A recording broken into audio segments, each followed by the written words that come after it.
Hey, today on 20-Sided Night we're going over the Mercenary.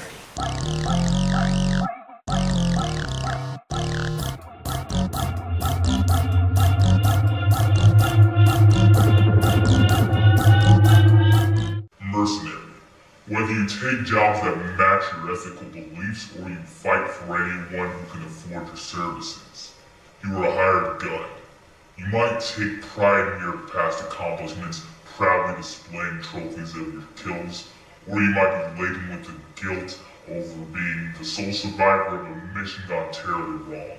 You most likely work with other mercenaries and are familiar with the methodologies of the military and actions across the galaxy.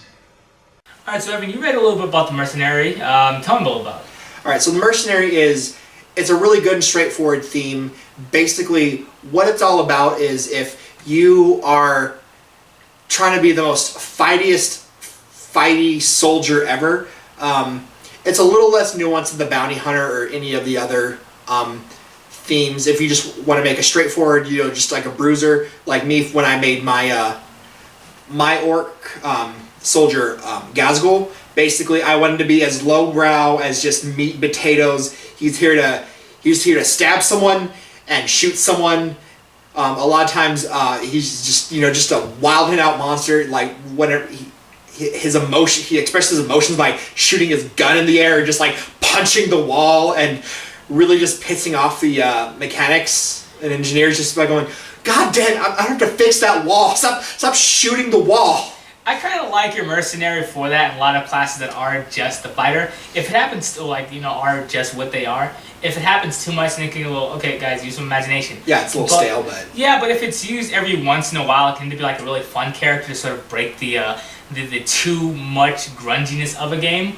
Or it can be, it can break away from the elf that's really trying to be too cool, or like the dwarf who wants to be the dwarven artificer, the last of their kind. Said, no, I try to be really strong, good with an axe and good with a laser pistol, so I'm selling it. Yeah, they really are more sort of military sort of martial minded.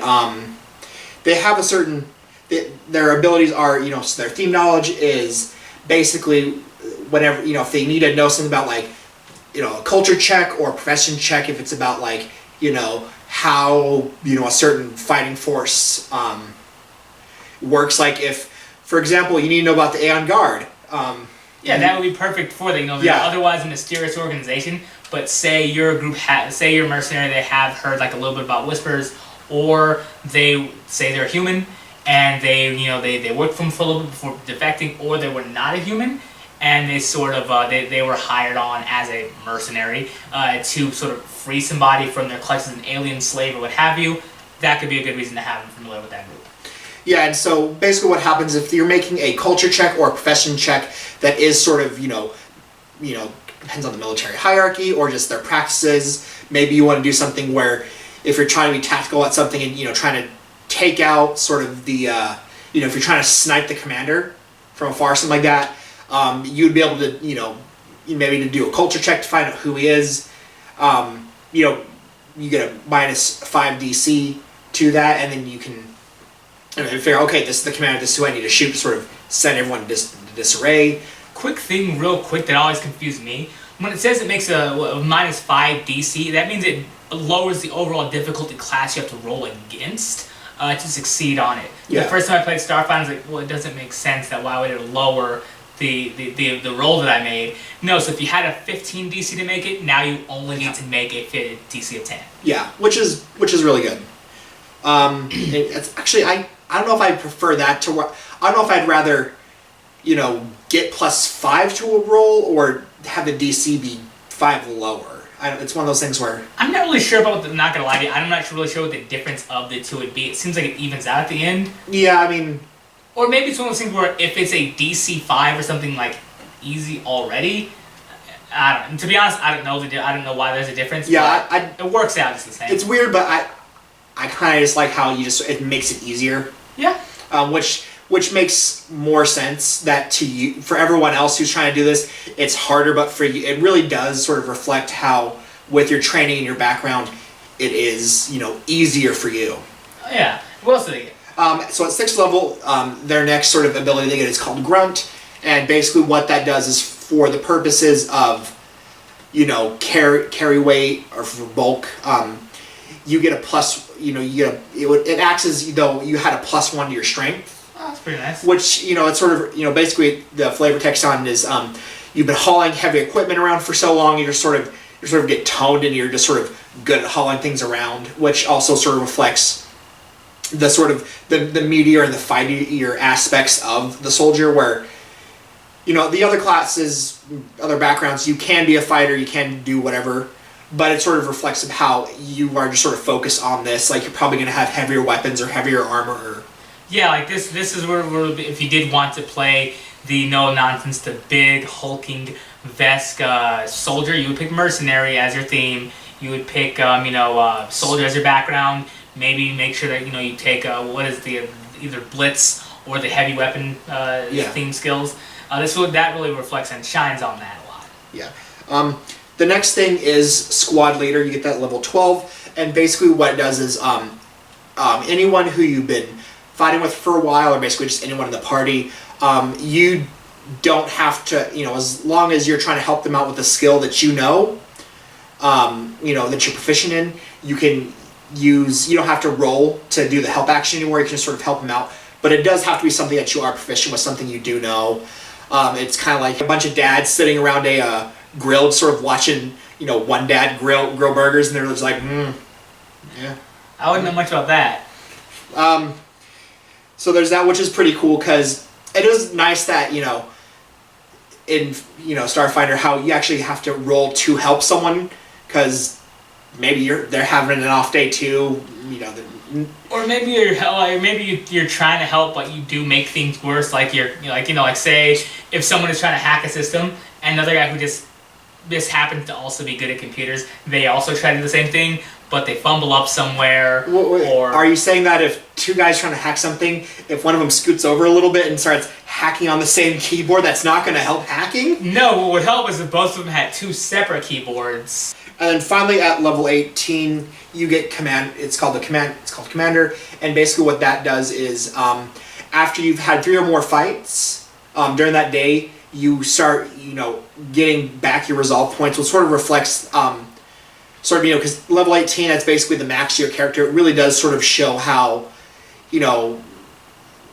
know if anyone's ever been in a fight or any sort of physical sort of altercation, but it's not just physically draining, but like mentally and emotionally draining, and afterwards you're just kind of like, but it really reflects of how with an old merc, which is I think there's an old saying, there's nothing more dangerous than an old man in a profession where people die young.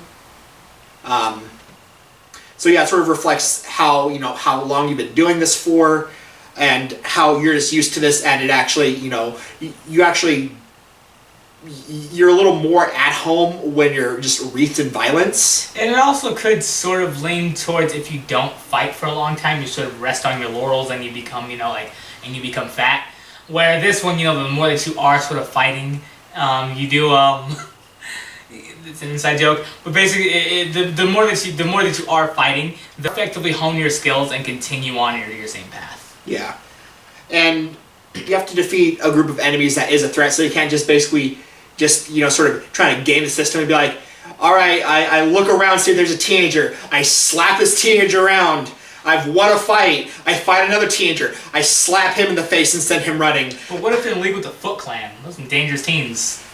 Well, I mean, then there'd be like a bunch of them, and then they'd be ninjas. Okay. And also, if they really were ninjas, you wouldn't be able to see them to slap them, or you should be able to hit them because, well, you're a level 18 mercenary. Yeah, but Lance. Yeah. They're ninjas. Alright. Yeah. So tell me more about this level 18 ability thing. Yeah, and so you get 1 resolve point back after each fight, and after participating in 6 battles during a day, That's a lot. It is. It's probably one of those things where, that's one in-game day, so obviously not in the same session, so we all know how D&D fights work for, it's like, okay, so this next thing's gonna, last for 30 seconds. I hope everyone has 3 hours to, make this 30-second thing happen. But, Yeah, so maybe it's one of those things where it's like session after session after session. I don't know. Maybe you're in some sort of fight pit, or maybe you've pissed off someone like the Aeon Guard or something like that, or you piss off a Bone Sage on Eox, and now you've got to fight the Horde. Yeah, trying to storm up to the tower that the last Bone Sage is hiding in because you really want that sweet medallion he has. Yeah. It's one of the old. It's an old human artifact. It's a medallion that when you grab it and you sort of go like this, it spins. Oh. Yeah, it's lost technology. That sounds terrible. But go on. Well, that's why Necromancer has it. But yeah, so that's so after 6 battles, you gain 2 resolve points after each battle. That's a threat, and yeah, that about wraps up for Mercenary. Do you have anything else for it? No, just please remember to like, share, and subscribe. And thanks for watching 20-Sided Night. Have a good one. Hey, this is Evan from 20-Sided Night. Thank you so much for watching our video. Please like, comment, and subscribe, and hope to see you next time. Have a great day.